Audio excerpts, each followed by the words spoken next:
کسی نے ماں سے سوال کیا کہ اگر آپ کے قدموں سے جنت لے لی جائے اور آپ سے کہا جائے کہ کچھ اور مانگ لو تو آپ خدا سے کیا مانگو گی؟ تو امی نے بہت خوبصورتی سے جواب دیا، میں اپنی اولاد کا نصیب اپنے ہاتھوں سے لکھنا کا حق مانگوں گی، کیونکہ ان کی خوشی کے آگے میرے لیے ہر جنت چھوٹی ہے۔ وہ کون سی بیٹی ہوگی جس کی شادی ہو اور وہ اپنے ماں باپ کو ملنے کے لیے نہ آئے؟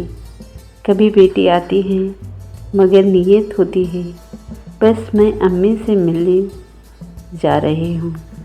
حدیث پاک میں آتا ہے، جس بچے کی شادی ہو جائے اور وہ اپنے ماں باپ کی زیارت کی نیت کر لے کہ میں اپنے ماں باپ سے ملنے جا رہی ہوں، اور خاوند سے اجازت لے کر جائیں اور دل میں یہ ہو کہ اس عمل سے راضی ہوں کہ اللہ تعالیٰ ہر قدم پر اس کو 100 نیکیاں عطا فرما دیتے ہیں اور 100 گناہ مٹا دیتے ہیں اور جنت میں 100 درجے بلند کر دیتے ہیں۔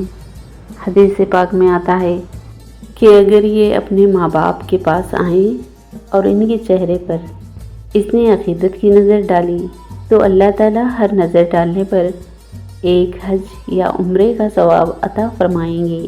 صحابہ اکرام نے پوچھا، اے اللہ کے نبی صلی اللہ علیہ وسلم، جو آدمی اپنے ماں باپ کو بار بار محبت اور عقیدت کی نظر سے دیکھے تو اللہ کے رسول صلی اللہ علیہ وسلم نے فرمایا، جتنی بار دیکھو گے اتنی بار حج یا عمرے کا ثواب ملے گا انشاءاللہ۔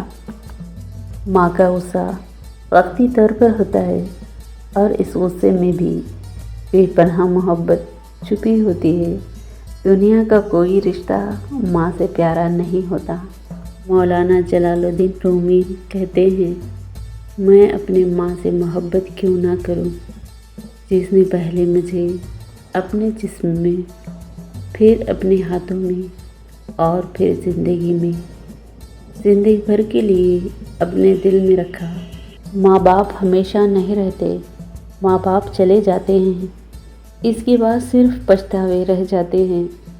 آپ نے ابھی ان کی اطاعت میں سر جھکا دینا ہے تاکہ بعد میں ساری عمر ندامت سے سر جھکانا نہ پڑے۔ مان لیا کریں ان کی بات، ان کو وقت دیا کریں اور پھر اپنی زندگی میں برکتیں دیکھیں۔